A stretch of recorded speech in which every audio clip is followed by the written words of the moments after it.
What's going on, guys? I'm YST and welcome to another Raid Shadow Legends video. And today, joined for the first time, we have got Brunt. How's it going, bro? Hey guys, it's going really well. Good to be finally on the channel doing a video with you. It's definitely been a fun content creator journey, and it's nice to see you back on YouTube as well. Yeah, it's definitely been long overdue, to say the least. I've been watching your channel over on Twitch and all the streams over the past few years, and seeing you come over to YouTube, it's only right that we got a collab rocking and rolling. So I guess, how's your free-to-play journey been? Have you got any cool champions that you can share here? Make us jealous? I've got a few of them. I'm going to talk about one of them. My biggest pull has been a Fang Cleric, which honestly is not particularly exciting. But between several other pulls, I've got my Dark Elves are probably set for Faction Wars, probably all the way to like 18 or 20. It's been pretty good, but nothing particularly exciting. But we'll talk about at least one of them here, and that's kind of the fun part of free-to-play and what we're here to talk about with underrated epics and folks you might want to get creative with. Yeah, 100%, because guys, we're never guaranteed the best epics like the Geomancers, the Venomages, and all the usual suspects. So some of the underrated epics slash hidden gems we're going to mention today are definitely ones that we've got our eyes peeled on for this free-to-play series.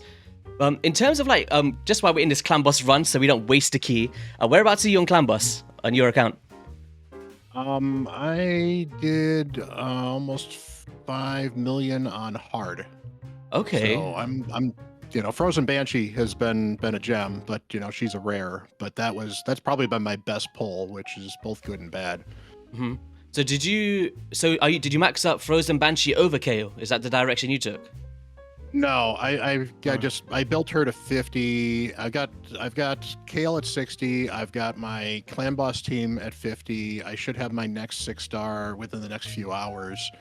And it's definitely been the grind to get clan boss going well, because that's where you get your shards. That's where you get a lot of good rewards. Yeah. And then dungeon consistency helps from there. But obviously Kale to 60. I almost did Monkey to 60, but Kale's actually been a better campaign farmer at the moment for me. So yeah. So you went with Sun Wukong. Oh yeah. Yeah, I kind of I half regretted it, but at the same time, Allure is carrying me in Fire Knight, so hopefully it plays to my advantage this time around. But yeah, man, it's been it's going to be interesting. I'm going to probably focus a little on Arena, because I think that the Great Hall is going to be a huge advantage, because when you're going to be limited with what kind of gear you've got and whatever else, the ability to farm something else that costs no energy that helps every single champion on your account, I think is going to be absolutely huge as well. So eventually probably going to be him and Alice with 2 support champions in my arena, and then Kale can kind of focus more on clan boss and campaign stuff. Yeah. For me, I actually decided, spoiler, I maxed up my KO, as you see, is rank 60. Last night, I was just fed up of farming the hard campaign, and I didn't have the gear to do 12-3 on Brutal with a 5-star. I was like, I know that Alice is coming, but at the same time, the potions are a thing, and then we're not going to have a full, all the legendary skill terms to optimize all the gear. So I guess I've got time to rank up Alice next, hopefully, or just go for a support champion. We're going to get to 4 million. We're doing it for the leaderboards. Yeah. It's always fun when they you think they're about to die, and then, oh, not quite. Maybe we can last another round or 2. Oh, there we go. 4 million. Drama. Yes. We did. Oh, it's not really normal. I'm getting hyped for no reason. I'm supposed to be doing... Well, I guess it's a 1-key normal. That's cool. Yeah, there you go. Perfect. All right, guys. I apologize. Let's get into the video. Hidden gems, underrated epics. Brunt, do you want to let us know who's the first one on your list? Let's do it. All right. And my list is not in any particular order, but we'll start off with one of the underrated epics that I pulled on my account, and that is Spider. Ooh. In Dark Elves. Oh, okay. I like this one. And he is not a overpowered epic by any stretch of the imagination, but that A3 is very, very juicy early on. Decreased defense and weaken, takes a decent amount of books, but once you book that up, the weaken's not 100%, but 70%, I think it is. And 75% or 70%, and then the 100% decreased defense. So clutch, so useful early on. 5-turn cooldown could be better, but he's also got another AoE that's a decreased attack. Yes, it's a lower level of decreased attack, But if I had to bring him into almost any content, he's going to be increasing what I'm doing by keeping my team alive and helping me do more damage. And that aura is just really, really good early on as well. 25% is a huge aura for early game. Yeah, it's crazy how much of an impact these auras actually really make in the early stages. For example, even with my Tagore, like having the difference of a 15% HP aura on KO and then a 25% aura, it's just like night and day. So 25% in dungeons, that's pretty wild for an epic for sure.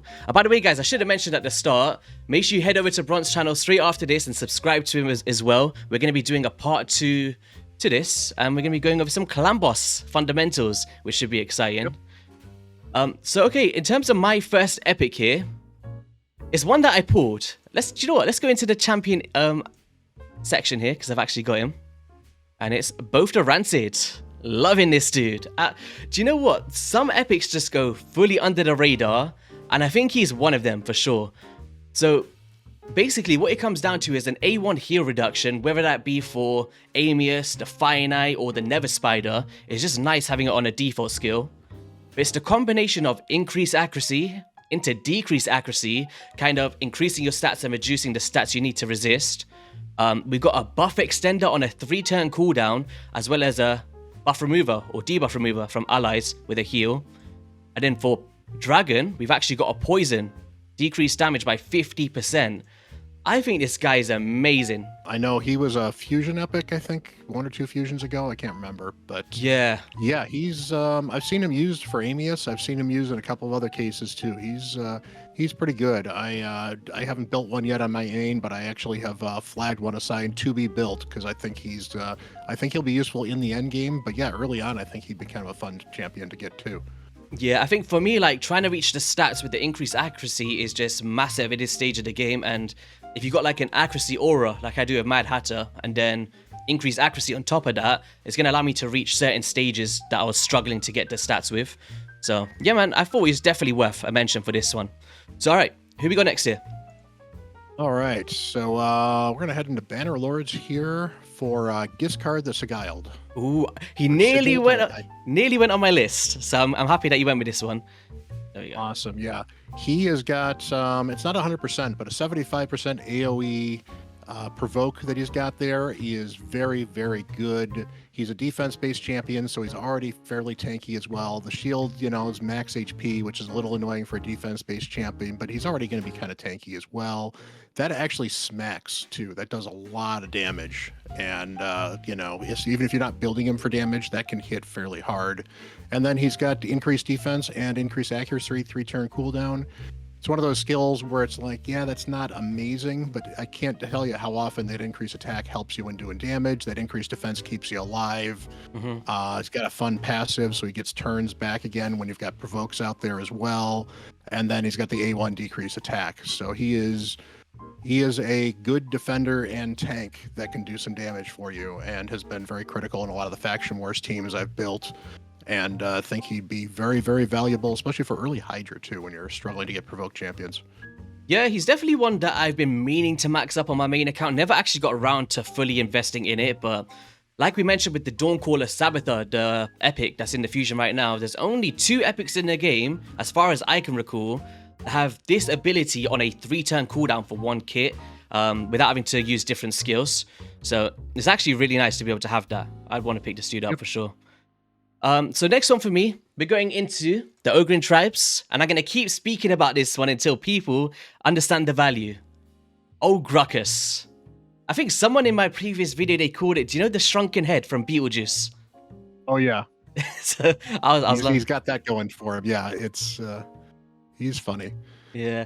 Well, basically, in my Finite Hard 10 team, on my main account, he's in it for a speed farm. And what it comes down to is the combination of effects with a triple hit A1 with a leech. We've got the heal reduction and decrease attack, so if you're taking a smack from the Fire Knight in specific teams, you're able to withstand the hits. We've got a decreased speed / turn meter drop on the A2, and a speed aura in dungeons by 24%, very similar to your Spider. And I think, even in the free-to-play series, having someone like this for my Fire Knight team would be literally nuts, and then carries all the way into stuff like Amius and the Nether Spiders once again for the heal reduction. I think he's just gone under the radar since his release. Have you ever used this guy at all? I actually had him on my alt account. He was one of the Ogryn I had when I was bringing them through the Ogryn in the first place. He wasn't great there in Ogryn faction, but he was definitely better than anything else I had for them. But honestly, the decreased healing is one of these things that I think I've underrated the more I've gone back and looked at some of the champions that heal, particularly like the spirit boss for the mana keep, which to be fair on my main and my alt I haven't run that in like a year and a half. But early on, that heal reduction is so important, and it's one of those things I think I probably overlooked early on going through the game. Amius now makes heal reduction super good, but it's amazing how heal reduction actually can really help you in places you don't think about. Yeah. Like, I wouldn't say it's a must build. Like, for example, if you got someone like a Venom Mage or, you know, and you don't really need something like this for your finite team, I wouldn't say must build, but for me, after 5 years, there wasn't really any other champion on my account that I wanted in that lead position for my heal reduction in the finite on hard mode. So, yeah, I definitely want to watch out for, guys. I really enjoy Old Gruckers. All right, Bron, enlighten us. We need to know. Who you got next for us? All right. I don't know. Maybe he's not exactly underrated, but I love Aox the Wanderer. I think it's Aox the Wanderer. Do you know what? Weirdly, I think he wasn't underrated when he was released, but I think as time's gone on, he's not really mentioned anymore, for sure. Yeah, he's fallen off. He was, and I think some of the stuff is he has been power crept a little bit, but he is, every once in a while I whip him out still and it's like, oh yeah, I forgot how awesome this dude is. And a lot of it's actually all about his passive. So that passive there, the increased 2 random buffs every time he's hit. So when the clan boss is an affinity, he's hitting 3 or 4 times. That happens 3 or 4 times. When you're using him against Scarab boss, which is one of the other places I tend to use him an awful lot when I've got him in Centranos, that basically keeps all the poisons up if you're using a poison strategy with that boss. And so many poisons, and they'll stay out there and there'll be turns like 30, 40, 50 turns on some of those poisons. He's got the poisons on the A1. It's not a great A1, but they're better than nothing. He's got a fairly nice heal actually on that A2 that also does some damage. And then the turn meter control, decrease attack, and decrease crit rate. That basically removes crit rate from PvE bosses entirely. So they're not going to crit at all, which removes a lot of the RNG from it. And that decreased attack can be so clutch. And turn meter control is useful anywhere you can use it. Yeah, I think like the only downside with the only thing I had an issue with Aox, and I wish they would change it, is I think with the decreased crit rate debuff on a target is if they have 50% turn meter or more after the decrease. And in bosses like the clan boss, or I guess just bosses in general that you can't manipulate turn meter with, it's like, you know, you can't get the decreased crit rate out there, and it's a bit unfortunate. But apart from that, he's an amazing epic, man. Really like Aox. Yeah. All right, so we're gonna go for Ostrox from the Undead Hordes. This right here, I've mentioned it a lot of times, and what it comes down to is this A2. So attacks all enemies. If 3 or fewer enemies are alive, has a chance of placing block buffs. But if 4 more enemies are alive, has a chance of placing it for 3 turns on a 3-turn cooldown. So this is like full uptime and block buffs, very similar to an Umbral Enchantress.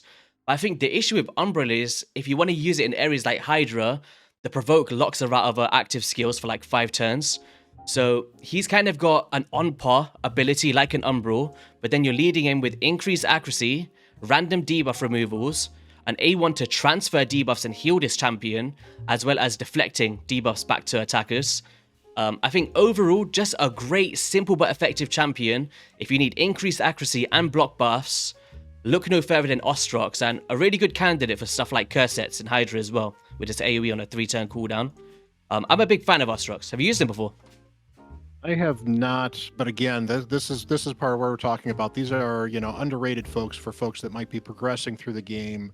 You know, by the time I got him, I was, you know, a year and a half, because that's when he came out. Because for a while, Undead didn't have a Void Epic for quite a long time. It was actually kind of strange. Yeah. And yeah, I mean, he's a very good champion if that's the kind of stuff you need, and that stuff is very useful in the game. But, you know, if you've got a Ugo, for example, Ugo is definitely probably going to bring a little more overall for a single champion. Yeah. But very, very useful. And honestly, for faction wars, that's going to be absolutely clutch as well, because the Valk waves are always the bane of everybody's existence. And block buffs is one of the easiest ways to get through that Valk wave. Yeah. I guess like even in terms of Hydra, like if you guys do have an Ugo and we need to form 3 teams, and if you don't have the luxury of multiples and maybe you got Ostrock sitting there in the vault, you're looking for a nice block buffs option, got a nice little cheeky aura as well, cheeky smile on him. Look at that. They literally had to close his mouth because he's smiling too much. We love it. Yeah, I mean, at the end of the day, no one's judging, how stylish you are if you're using the meta champions. It's are you getting the content done? As you can say with all your Cornelia videos that you built way, way long ago. Wasn't stylishly through Bommel, but you know what? You managed to do it, which is the important part. Yeah. So all right. Who's our next one? Is this the last one? No, we got 2 more, right? Was it one more? We got we got 2 more, and then we can certainly mention honorable mentions if we've got a couple of them.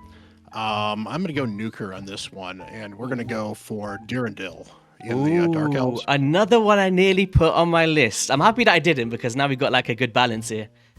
Yeah, and I was really surprised. I built him on my alt because I was struggling to do damage with Kale, and I built him, and he out damages Kale as far as a pure nuker goes.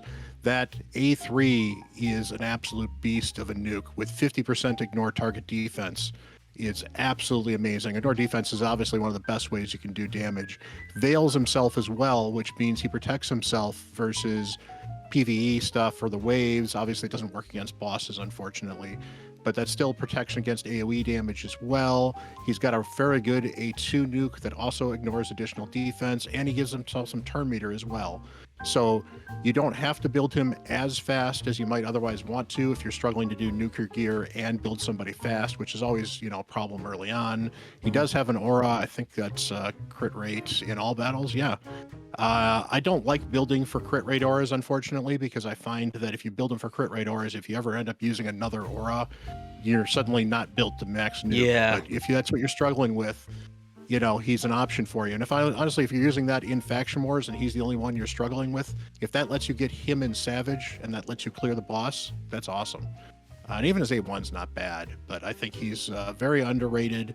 Doesn't really need the books either. So from a value perspective, especially for clearing stuff, I mean, turns are a little long on 5 turn on that A3, but it's a little extra damage. And if you're short on books, you can still do a good damage dealer and save the books. Yeah, I think I've seen some people use him in Finite Hard as well for the freeze A1, like obviously amongst other top tier freeze options, but in terms of like if you're trying to build like a speed farm and you go through with a nice damage dealer with an AoE to clear the waves, you're doing that, you can use the A1, bit of extra chance to freeze for further control, and it's not the greatest chance, but each hit has a chance of placing freeze on a 2-time hitter.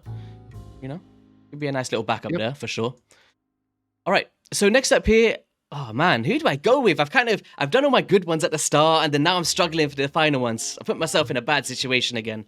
Underrated YST. We're not going for the usual suspects today.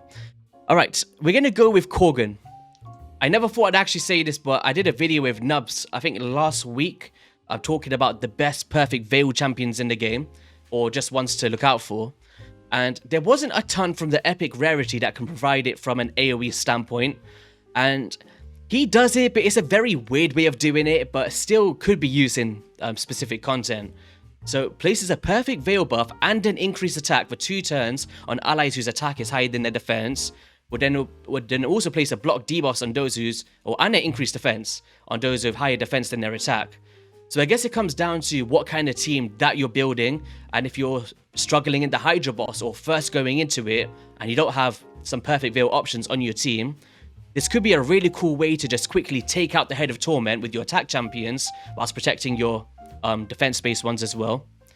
We've also got an AoE heal and a shield on all allies on this A2, and an A1 to increase the duration of random buffs. Like, he's a quirky one, but I like him. I think Korgan's got a cool place in the game.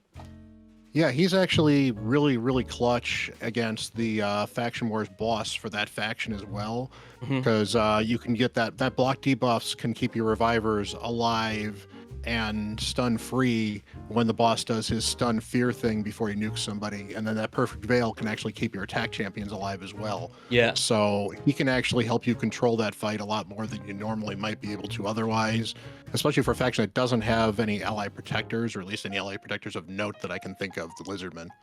I guess Jareg, right? Jareg's yeah, that's good. I do have Jareg there. All right. You want my honorable mentions first? I don't know if you've got a couple of them or not. You were the one that thought about this because we can't have a list without honorable mentions. I think it's a raid tradition. We can blame All right, Ash what for we that. do is we'll do our 2 honorable mentions and we'll save our final 5th official list pick at the end. Let's do it. Yeah. Honorable mention number 1 for me is an oldie but goodie. I think Tyrell, people think kind of Tyrell has fallen off, and I don't. I actually disagree with them. Yes, he's got the 4-turn cooldown on that decreased defense, but he's got a possible 2-turn stun on that A3 that absolutely nukes. And then he's got one of the most consistent decrease attack for a clan boss of your big 3, because it was him, it was Duck the Pierced, and it was Stag Knight. They're kind of your big 3 decreased defense champions that people think about, and he was always the last of them.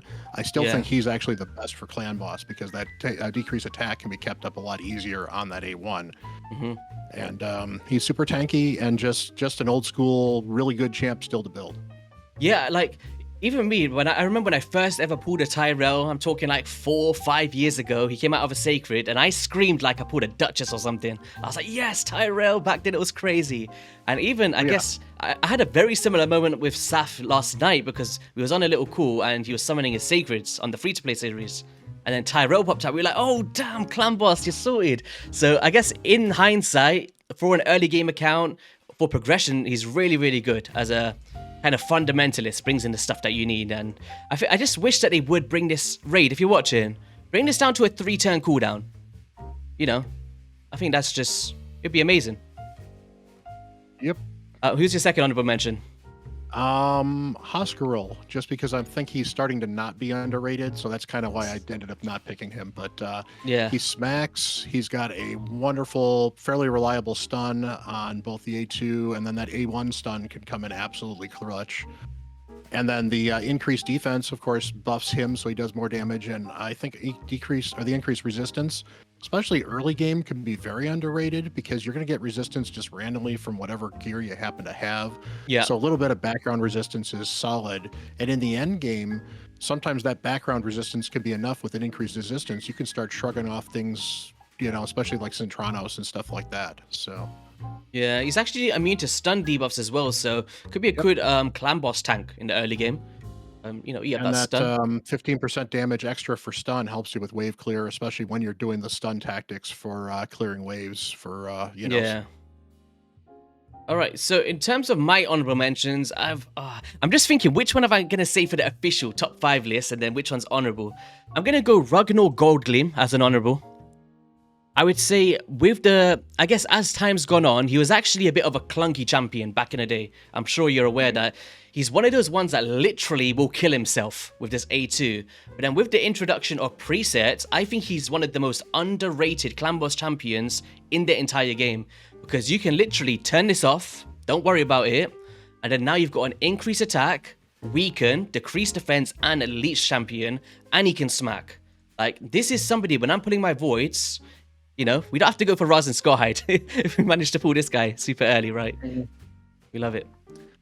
Yeah, I mean, he's definitely a clan boss only champion, but especially early on, I would love to have a Ragnar because he would instantly just slot in my team somewhere because I can use him for clan boss for ages until I have to, certainly replace him with something else.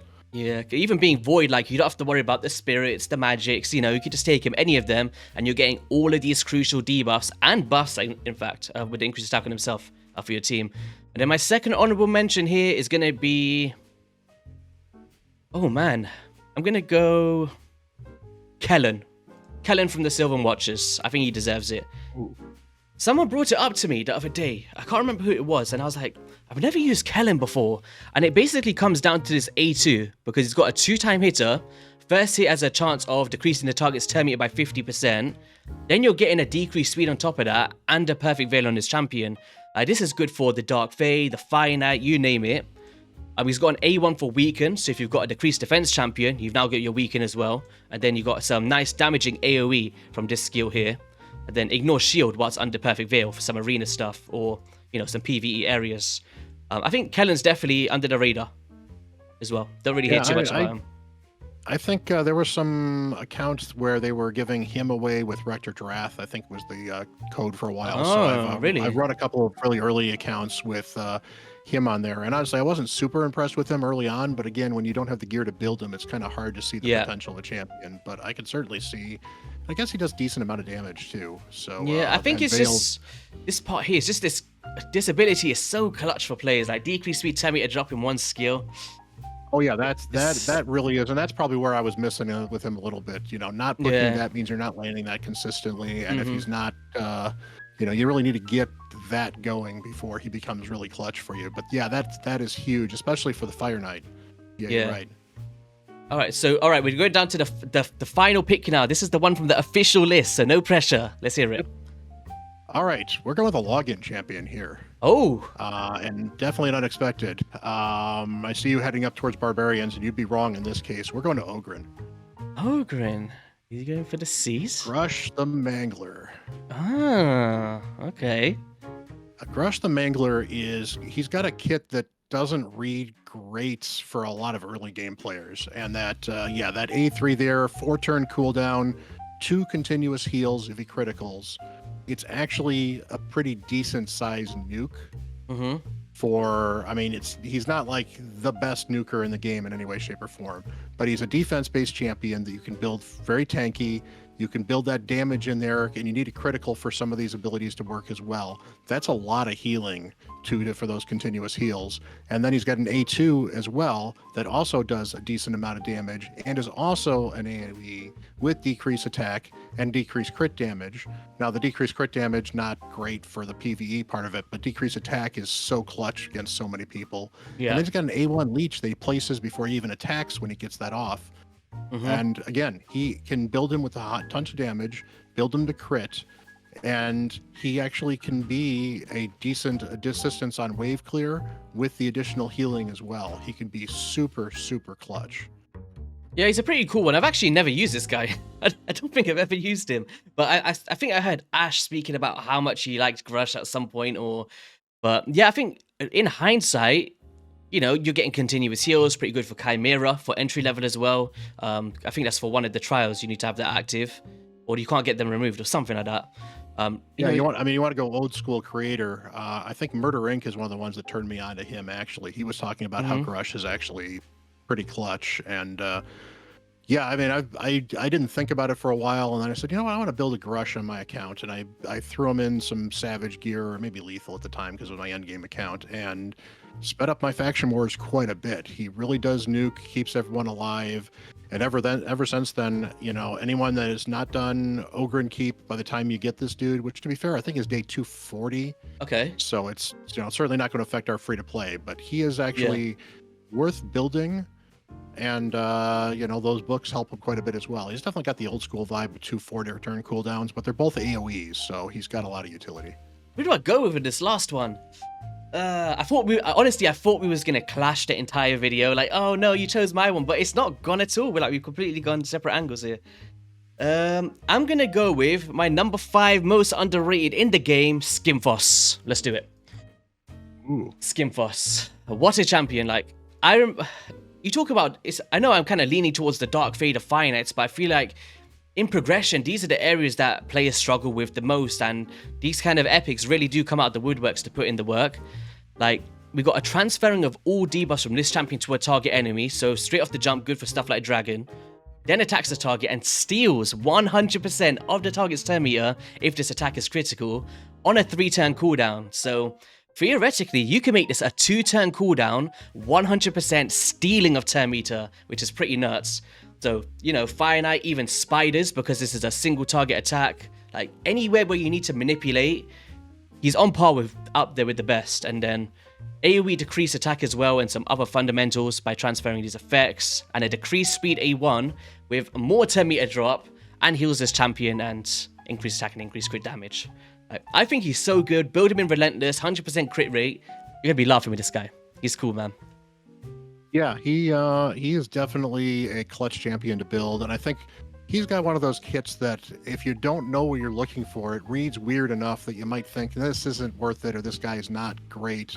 And I think it's definitely nice to see him get some of the love he deserves. And as raid matures and as the audience matures, I think it's one of those things you learn to get used from champions like this dude. Or, I mean, the fact that you're talking about Dragon Hard with the ability to throw all those poisons back, you could use him as a Dragon Hard tank for that. Throw every poison back off of everybody. And actually, it's just from him. It's just but from still, himself. Yeah, it's still nice though for when you're going through it. Yeah. But yeah, it's definitely one of these weird things, especially going back for the first account where it's like this account is an account I'm trying to progress early game. I haven't really done an early game account where it's like I'm going to keep this count for a while and we want to get this count growing. Some of the champions you're looking for, like I pulled a Bowsmith Flannan. I don't know if you've ever had a chance to look at him as the rare. Is that the rare dude? Yeah, I know who that is. Yeah. Yeah, and I pulled him and I'm like, dude, this is going to be so great for Fire Knight when I'm actually got time to build him and I've got him stored in my vault. Not because, I'm going to build him anytime soon, but, Yeah. I think maybe in about a month he's going to be really clutch in my Fire Knight team. So it's been kind of fun looking for that stuff. So, and I definitely appreciate it. And again, when I suggested this to you, you're the Cornelia guy. You're the, you have spent so much time finding some of these weird champions. Old Gruckus is probably a good example of the newest ones. So this was the type of video I wanted to do with you, and I'm so glad to get a chance to come on your channel. No, anytime. I appreciate you coming on and all of that good stuff. It's been finally good to have you on and have a chat about some epics. But guys, we are going to be carrying this on. Head over to Bron's channel right now in the description below. And we're going to be speaking about some clan boss. We like some clan boss around here. And yeah, any last things you want to say here before we wrap things up? No, other than go Team Queen. Let's knock this out of the park and teach Hell Hades, what free-to-play means. All right, guys, if you did enjoy today's video, be sure to hit that like, subscribe button, subscribe to Bron, and we'll see you all on a video soon. Peace.